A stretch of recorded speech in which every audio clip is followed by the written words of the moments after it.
Hi everyone, Linda here, the Scrapbooking photographer. Welcome to my channel and thanks for stopping by. Today is a special video because it's a celebratory hop for my channel reaching 500 subscribers.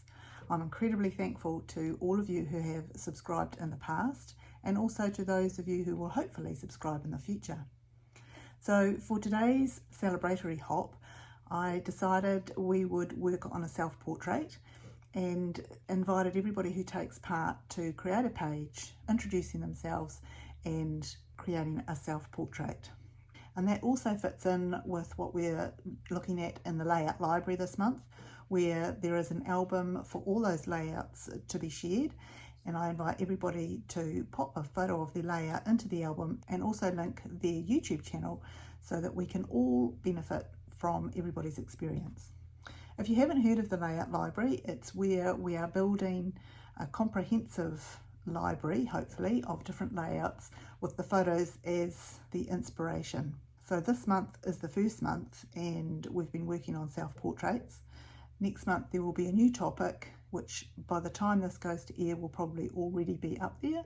So come on over to the layout library, check us out. There's a link below so that you can find us on Facebook, and together we can build a really good reference for all of us to go to when we need some inspiration. So thanks for joining me today. Let's turn the camera around and get on with today's layout. Cheers. My self-portrait today was inspired by Lisa Cuneo Scrapbooking, who sent me down a real rabbit hole when her hop for Pieces of Me was brought to light a month or so ago. And you may remember this page that I put together there, and I'll also link this down below because it was so much fun to put together, finding all these photos that had things to do with my personality but no photos of me at all. So I thought it a good idea to make the companion page a self-portrait. And seeing how I had all these photos and a lot more, I can tell you, that I had put into a folder, I went ahead and I made a pattern in Photoshop of all those photos and then overlaid it on a photo of me. So I'm not sure how much detail you can see in this photo, but the background and the mosaic look is made up of patterns of 144 photos that I put together and then repeated and then had below and above and cleared some off my face. Anyway, there's a big process to it, and there's YouTube videos if you want to have a go yourself. It's called adding a mosaic look to a photo, and that's what I'm going to scrapbook today. The sketch that I'm going to use is from the Hut Creative, and it's the challenge for this month, and it just sort of worked in really well as a companion page to this one that I had already done. So I've got the same papers out that I used in this one, and I also started with some pixie ink on a blending brush around the outside, and I've done it all over the page, but for today's layout it's just going to be around the edge. So I'll start with that and let's see what comes together. The ink I'm using is Pixie, and you'll see that the white willow I have has got some marks on it, but that doesn't matter because we're going to put a whole piece of cardstock over the top, or designer paper. I'm just going to come around the outside with this Pixie ink and give that edge a little bit of a pink look to it, and that ink seemed to be the right colour to go with the strawberry slush look to the designer paper that I'm using from Stampin' Up. I'll whiz around here. You see, bringing the brush in from the mat onto the cardstock gives that extra bold outline to it. So we're nearly at the end here. I think we're going to use this sheet, which we used on here, and we used it with the lines going up and down. So we'll make sure we do it the same way on this sheet so that it kind of flows across well. And I'll take a ½ an inch off two sides, giving us that ½ inch frame around the outside of it all. And then again, to fit in with what we did last time on the other page, we will rough up the edges with the distresser.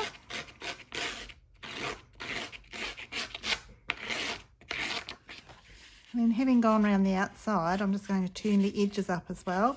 I mentioned this on my other video with the Pieces of Me, where I've seen this done by Lara Moss on Scrapbooking. She does it quite a lot and I really like the effect it has.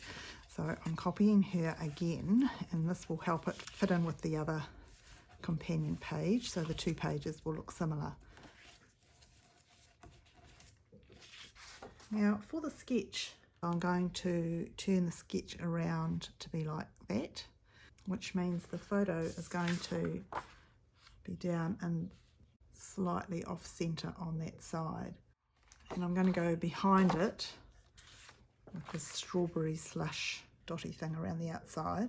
So I'll just leave a 1/2 inch around the outside when I trim it. This is a 5x7, so if I trim this at 6x8, we should be right to have 1/2 inch all the way around. You'll see that I almost had enough here, not quite, but that's all right because there'll be embellishments and things going there. So if I put that in that corner, then we'll cover it over with some of the embellishments, but I am going to go around the outside with the distresser again to give it that same look to match in with everything else. We'll go round and just turn the edge up again, not too much because on the back we've got lots of different colours, so we just want to see that slightly turned up frayed white piece from the distresser, and then that will go. Now I almost feel that that's a little bit busy with the dots and all the mosaic. So these things evolve as we go, and I'm just thinking that a little very thin line between the two might help. So I'm going to cut this at 5 1/4 by 7 1/4, and that will give us just 1/8 of an inch all the way around. And I won't distress that, I'll just leave that clear to give us a nice solid frame around the outside. Yep, happy with that, so I will stick that together. So you'll see on the sketch that there's quite a few different circles, and I've got these 2 colours and also the green that I can cut some out of. We've also got some smaller pieces that we can cut smaller circles out of. So you don't need to watch me cut circles, so I'll go and cut a selection and then we'll come back and arrange them. Okay, so I've made a whole heap of different circles and also a couple of puzzle pieces which I think might work as well. So it's just a matter of where we're going to put them. And on the other page we had this colour with the blue writing on it, and I've got the letters for the title that I hope will fit on there. I haven't checked them yet, so hopefully they will. So just looking at the sketch, I just want to sort of put a few of these little puzzle pieces in around the place as well. So trying to spread things around without it being too busy.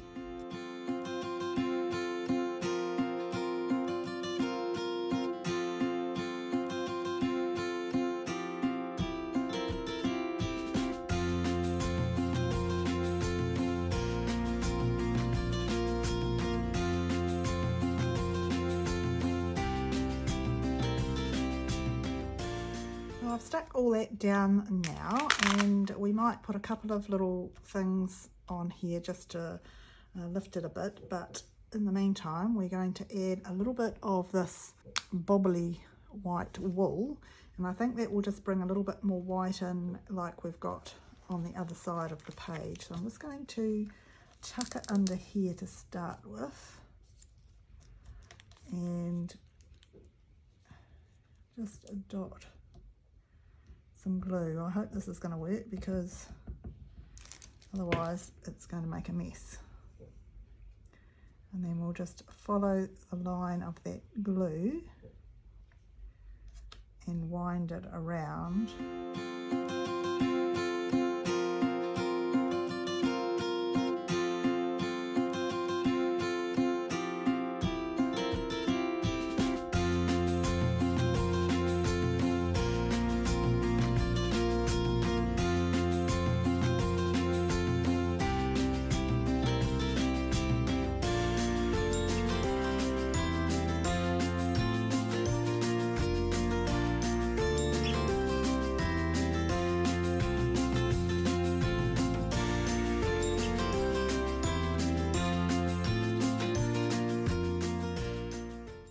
here I have the letters in the same colour as we had on the other side, and these spell out self-portrait. So I thought they won't fit in the circle properly, but if I get self in here, doesn't matter if it overlaps a little bit, and then portrait we'll put over here, and it can come in from the side because I think it's going to need to.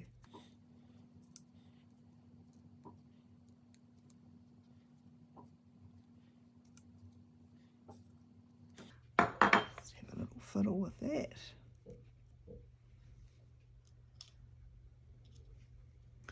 I'll just move that up a bit.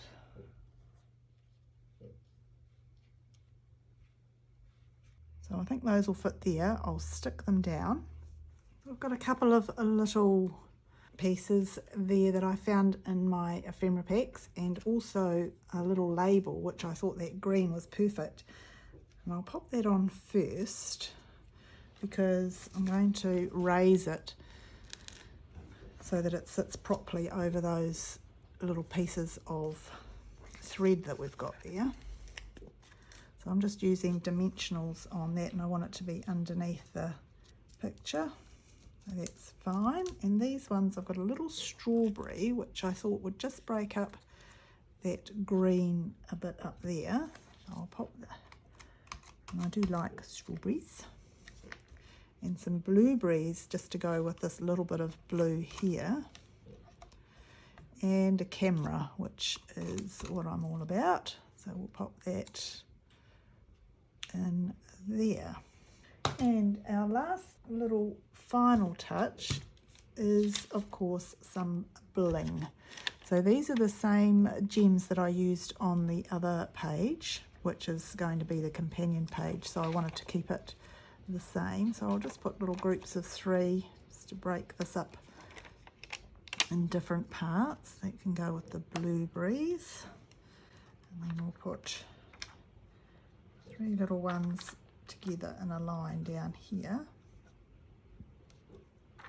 Hopefully there will be people joining me on the celebratory hop, so do take the time to check out the videos in the link below, and I'm sure there'll be lots of inspiration for your self-portraits. And I do encourage you to check out the layout library and pop your completed layouts in there, because it's a growing reference for us all to go to when we need some ideas. Okay, so I think we're done, and that is my completed page for the Hut Creative and also for the celebratory hop for 500 subscribers. Thanks everybody for joining me and watching that come together. When I put it with the other page, I think it makes a fairly impressive double page spread. So thanks for watching everybody, and happy crafting.